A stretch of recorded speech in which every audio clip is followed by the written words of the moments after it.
Hey guys, it's Wednesday night. I just got in from a night on the town. Well, let me clean my candle here.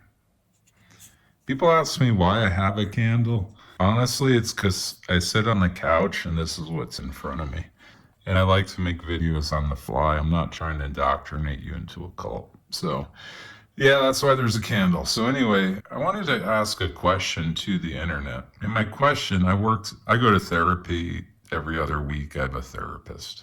I just I just want to keep growing as a person, okay? I don't care if that's frowned upon to have a therapist. I just want to keep growing as a person. When I die, I want to be the best version of me I could have been mentally. So I go to therapy and I asked her, is betrayal something that's even forgivable, you know? And she said we'll work on it next week, but I want to ask the internet, is betrayal forgivable? And I'll say what happened. If you didn't watch my prior videos, I'll tell you what happened. So in 2 years ago, I began to lose attraction to my partner of 16 years. And I think the reason I lost attraction, this is just a brief synopsis. I first thought it was like she got older or something. And then, of course, she got older. It's not that.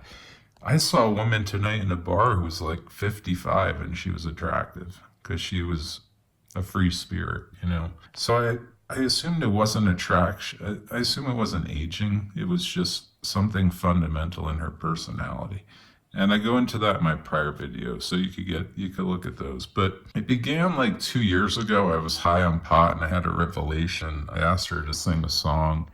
She like would not sing the song no matter what. We're just trying to like cut loose and have fun. And I realized the person you're with can't cut loose. They can't have fun spontaneously. And that's like a trait you want in a person.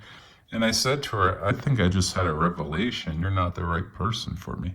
This is like 2 years ago.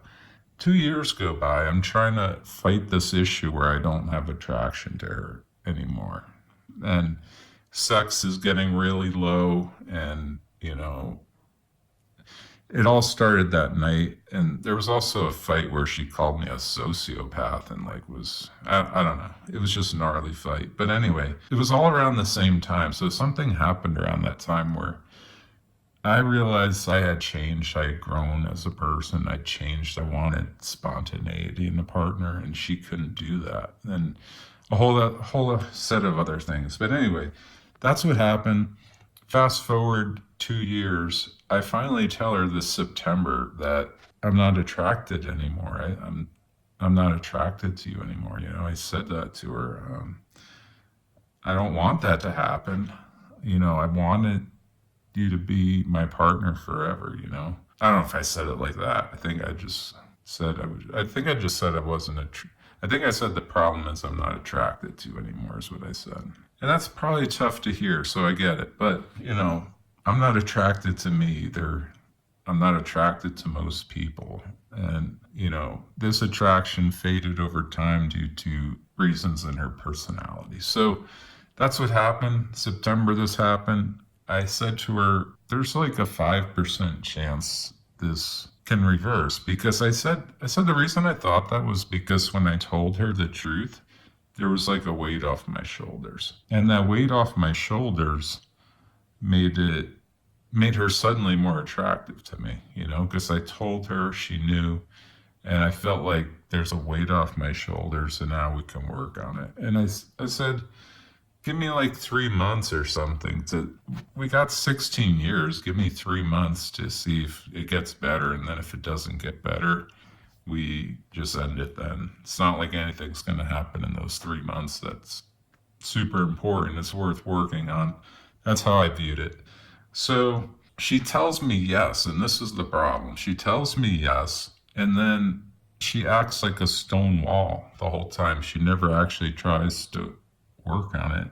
And she says she can't. When I told her that I lost attraction, she lost attraction to me. So she couldn't. Well, okay.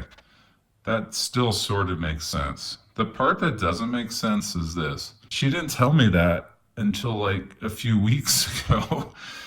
So all through September, all through October, she was like pretending to work on things when she really wasn't. And you know what she was doing? And this is why I feel betrayed. She was on dating apps And she was asking out a former band member of our band because he was like a safe, easy pick. He showed interest in her while he was in our band, which was disrespectful. This is why I don't like the guy. He was disrespectful by showing interest in her while in the band. She's probably viewing that as like he has some mojo or confidence. Whatever.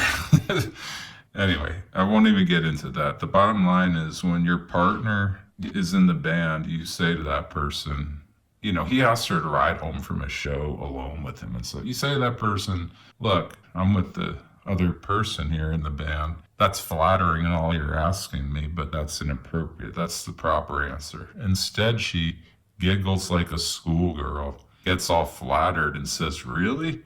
And then comes out to me and says that he asked her to ride with him. And when I said that seems inappropriate, she goes back in and throws me under the bus and says, well, I can't ride with you because he said I can't. She should say, I can't ride with you because that's disrespectful to my partner, right? I mean, that's what I feel like should happen. But this is the betrayal. And then she moves out of the house. She goes and lives with my bass player in my band. So now he's all, the well is poisoned over there. She has poisoned that whole household. They haven't talked to me. She must be, if not saying things, she must be implying things. And she's doing that over there. He hasn't reached out to me, so she's poisoning the well. And this is all betrayal, okay? This is all not good behavior. The proper behavior is obviously like to work on a 16-year thing, not to bail on it the first moment it gets tough, That's the proper move. But this is her move, and it's a high school girl move. That's what it is. It's a high school girl move. This is something a person with like the emotional intelligence of a 22-year-old girl would do. They would just bail like that. And it's what her mom did. When her mom was here, the first second things got tough, her mom bailed. She left the city. She went home. Those two got in a fight, and her mom ran out of town the moment it got tough. And you know what? The apple doesn't fall far from the tree. The moment something happened where there was something to work on, we hadn't had anything to work on till that point, really. It was very organic for the most part. Like I said, a fight or two fights. I lost so much, I lost a lot of traction, but okay, maybe that is permanent. It can't be fixed. But my issue is you should work on it. And my question, do you guys think that's betrayal? Do you think it's betrayal to sit on the couch with someone and say, we're working on things? Meanwhile, you have a dating app on your phone and you're lining up your next move.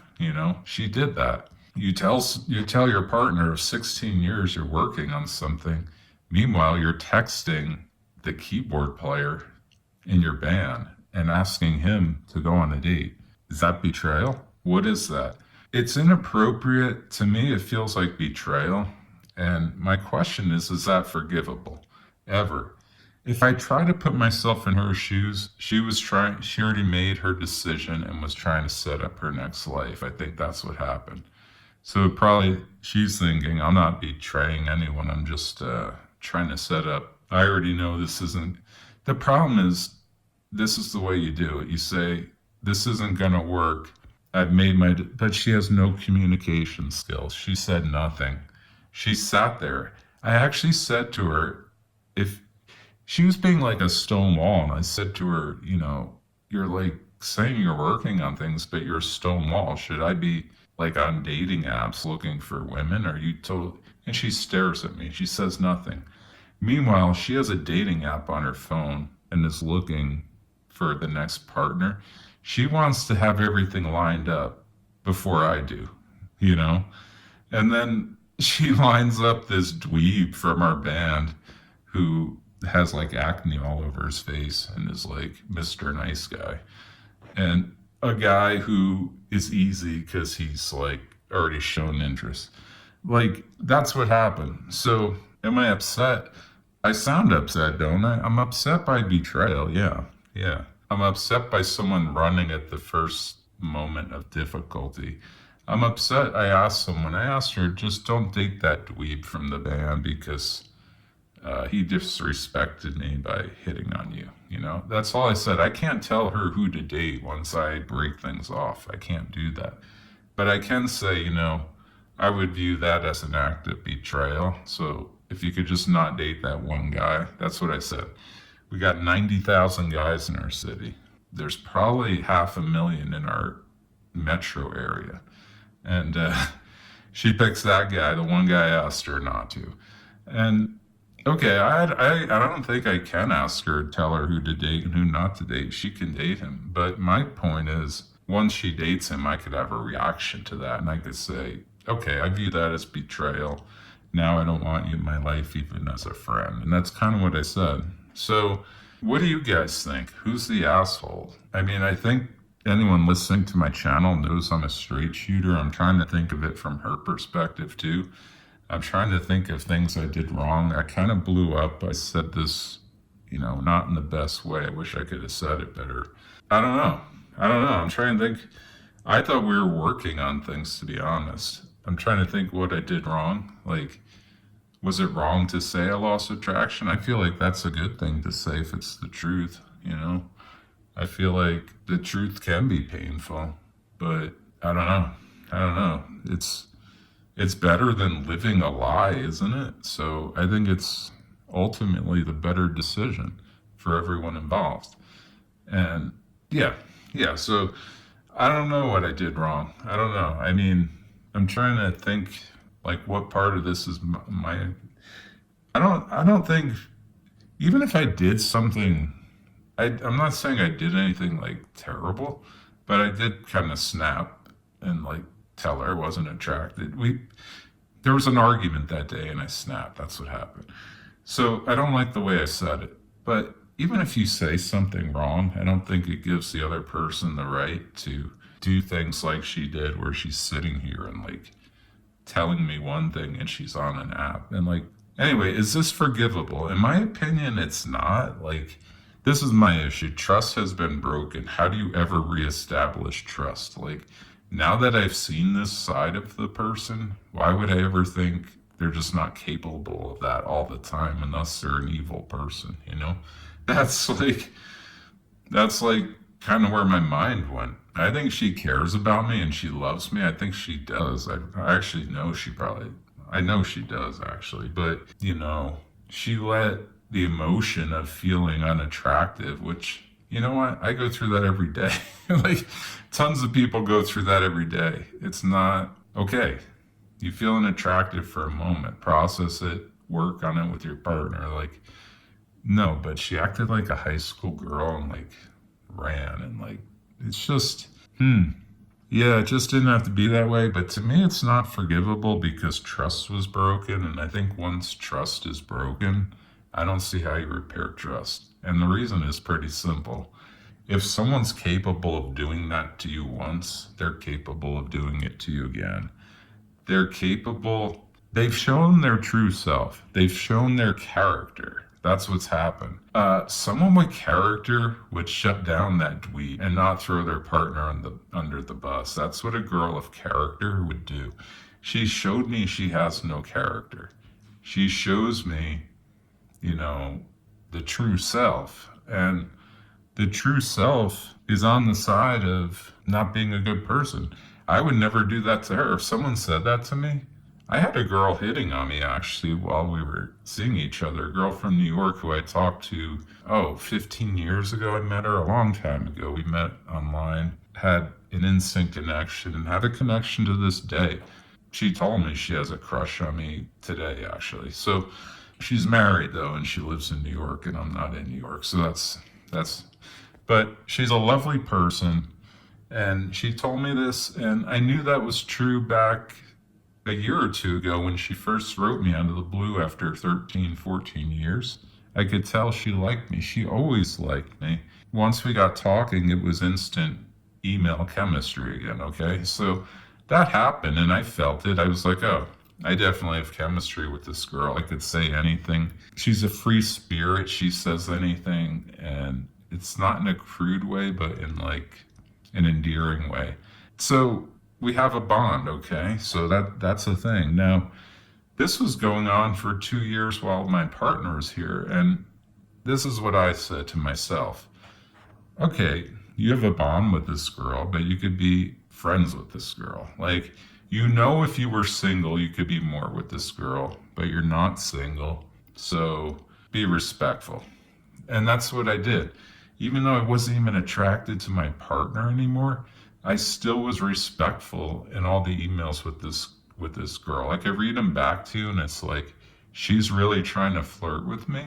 And a lot of it is me shutting it down, and a lot of it is saying, like, I get it, you're trying to flirt with me, and you're married and I have a partner, and I get it. We have chemistry. I get that. But it's like, I don't think I said not appropriate. I forget. But I just tried to kind of shut it down and tone it down. And like, nothing ever got heated. It was never like romantic. And that's because I was the one shutting it down. And that's what I feel like my partner didn't give the same respect. When we were playing a show, this dweeb asked her out.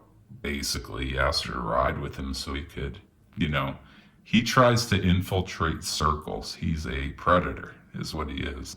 He reminds me of this old friend of mine who would do things like this. He would find a person and then try to like infiltrate their circle, and that's what he did. So he was trying to infiltrate my circle. He succeeded. They're all left with a guy who's way less cool.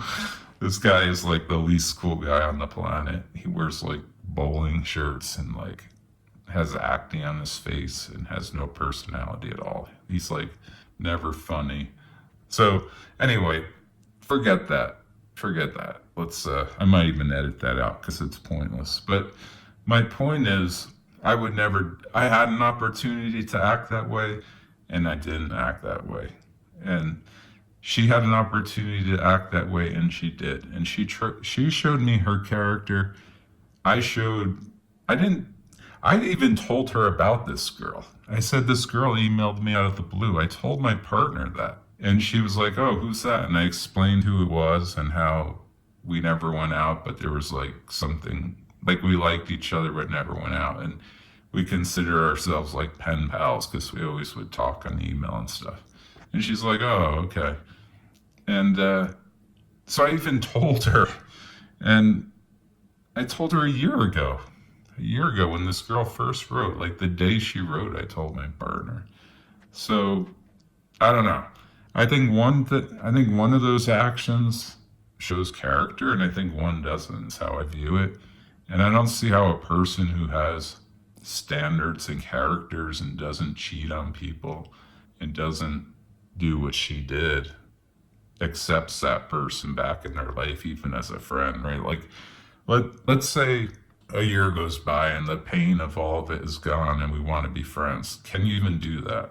I feel like the answer is no, because you've seen the trust and the character broken, I view her a totally different way.